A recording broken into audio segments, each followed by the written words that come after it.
The decision to forget.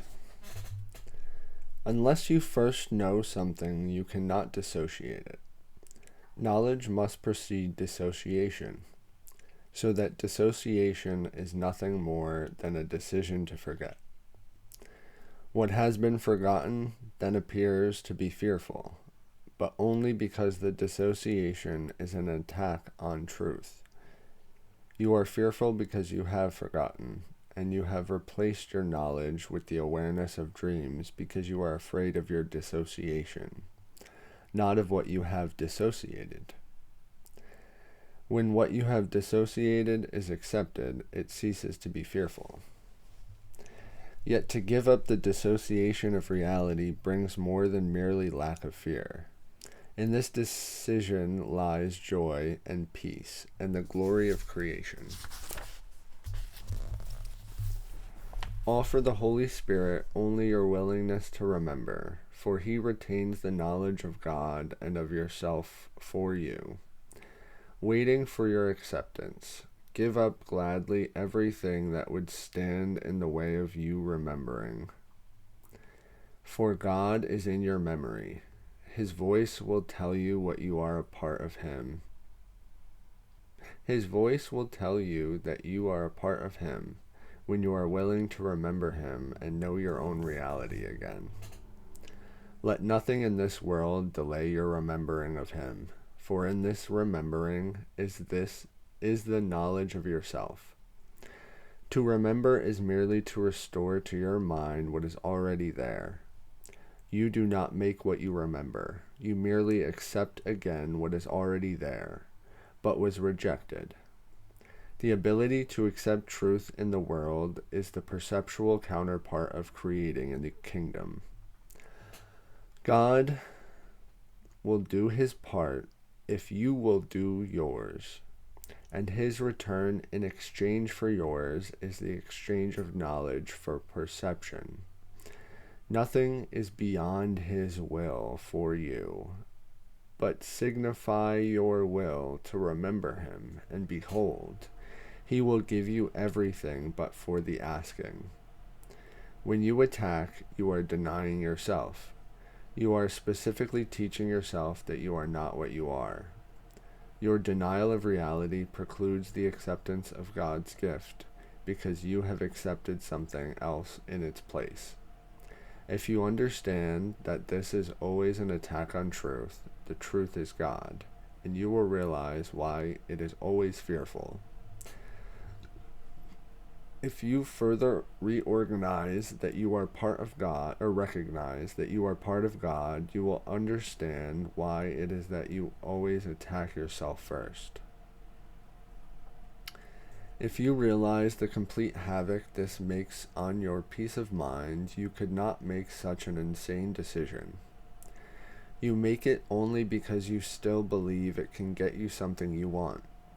It follows, then, that you want something other than peace of mind, but you have not considered what it must be.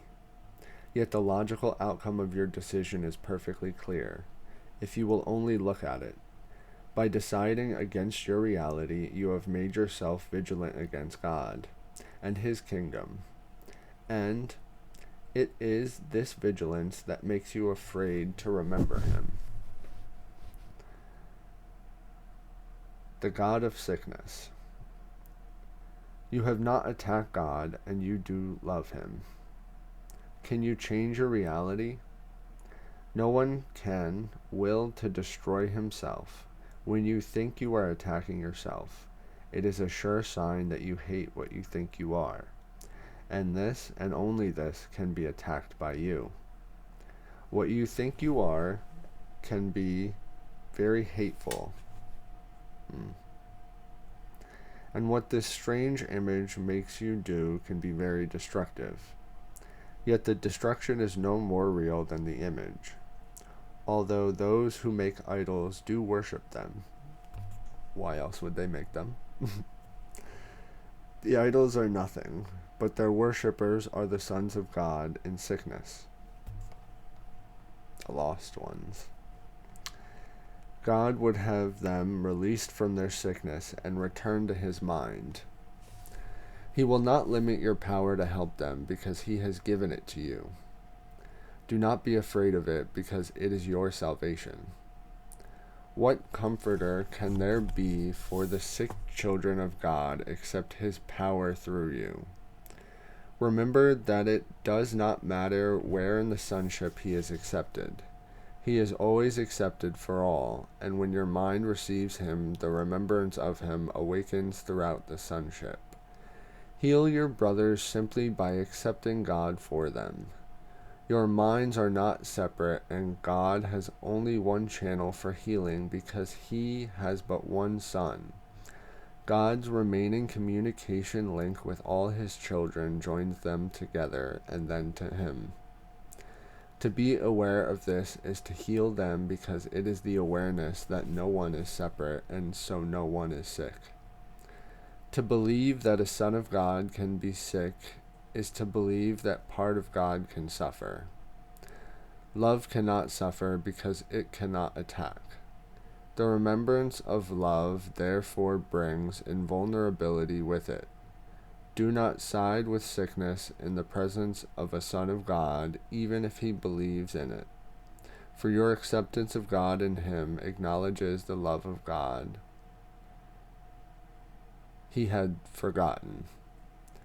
Your recognition of him as part of God reminds him of the truth about himself which he is denying. Would you strengthen his denial of God and thus lose sight of yourself? Or would you remind him of his wholeness and remember your Creator with him?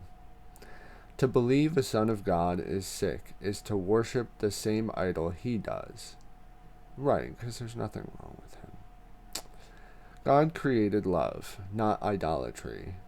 All forms of idolatry are caricatures of creation, taught by sick minds to divide to know that creation shares power and never usurps it. Sickness is idolatry because it is the belief that power can be taken from you. Yet this is impossible because you are part of God, who is all power. A sick God must be an idol, made in the image of what its maker thinks he is, and that is exactly what the ego does perceive in a son of God.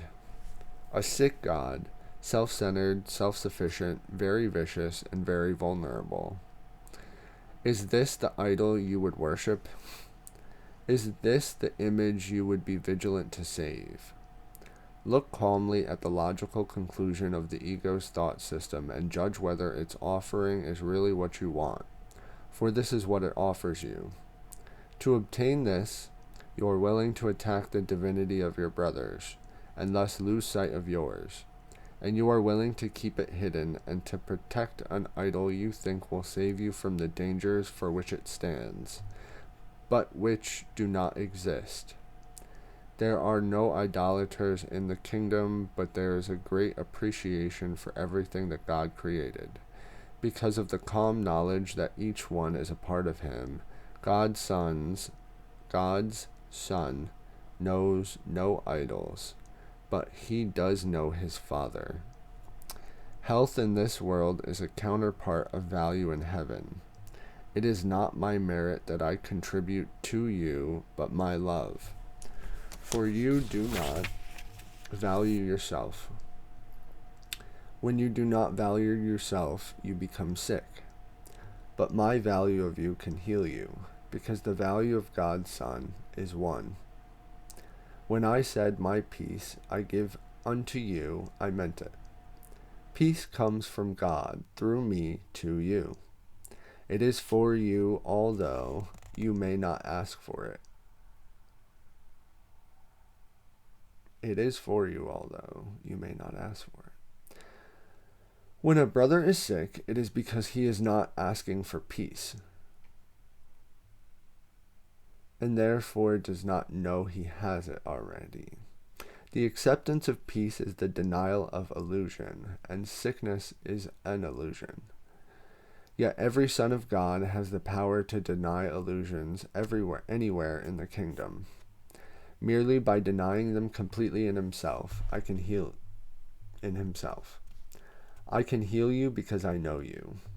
I know your value for you, and it is this value that makes you whole. A whole mind is not idolatrous and does not know of conflicting laws. I will heal you merely because I have only one message, and it is true.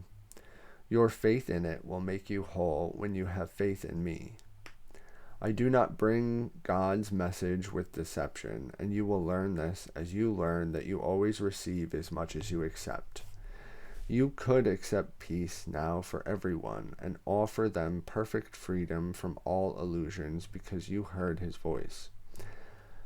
But have no other gods before him, or you will not hear. God is not jealous of the gods you make, but you are. You would save them and serve them because you believe they made you. You think you are your father because you are protecting onto them the fearful act that made them to replace God. Yet when they seem to speak to you, remember that nothing can replace God, and whatever replacements you have attempted are nothing. Very simply then, you may believe you are afraid of nothingness, but you are really afraid of nothing.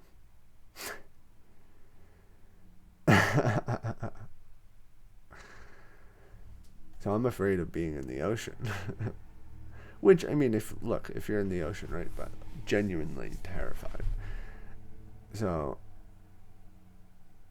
but at the end of the day, I'm just afraid of nothing.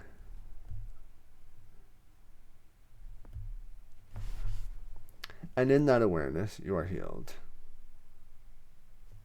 Yay. You will hear that God you listen. You will hear the God you listen to. You made the God of sickness, and by making him, you make yourself able to hear him. These are all lowercase h's and g's, because we're talking about the ego. Yet you did not create him because he is not the will of the Father. He is therefore not eternal and will be unmade for you the instant you signify your willingness to accept only the eternal. If God has put one Son, there is but one God. You share reality with him because reality is not divided. To accept other gods before him is to place other images before yourself. Do not realize how much you listen to your gods and how vigilant you are on their behalf. Yet you exist only because you honor them. Place honor where it is due, and peace will be yours. It is your inheritance from your real father. You cannot make your father, and your father you made did not make you. Honor is not due to illusions, for to honor them is to honor nothing. Yet fear is not due them either, for nothing cannot be fearful. You have chosen to fear love because of its perfect harmlessness. Because of this fear, you have been made willing to give up your own perfect helplessness and your own perfect help. Only at the altar of God will you find peace, and this altar is in you because God put it there. His voice still calls you to return, and he will be heard when you place no other God before him. You can give up the God of sickness for your brothers. In fact, you would have to do so if you give up for yourself. For if you see the God of sickness anywhere, you have accepted him, and if you accept him, you will bow down and worship him, because he is made as God's replacement. He is the belief that you can choose which God is real, although it is clear this has nothing to do with reality. It is equally clear that it has everything to do with reality as you perceive it. Yeah, it is, right? And the illusions that you make up for yourself. Yeah. I mean, fear is a hell of a drug.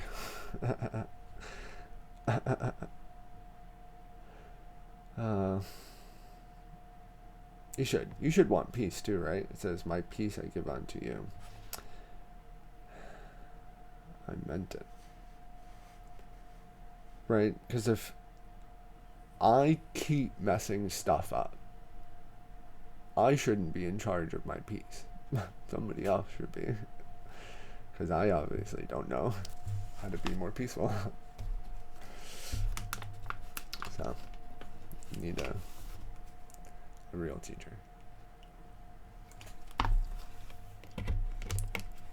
And listen, this is at the end of the video too. So this is I'm gonna go J. Cole style. This is note to self in Forest Hill Drive. But like,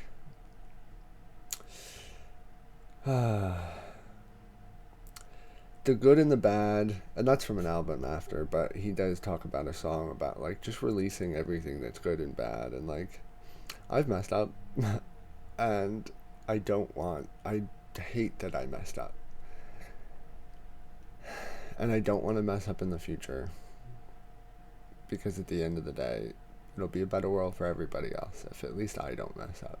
Because, you know, we all have a role.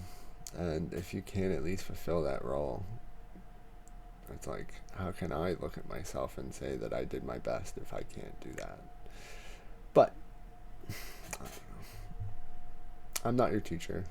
I'm just talking to God, talking to the universe, trying to figure this out. I've been sick for a long time, but we're not sick anymore. Sickness doesn't exist.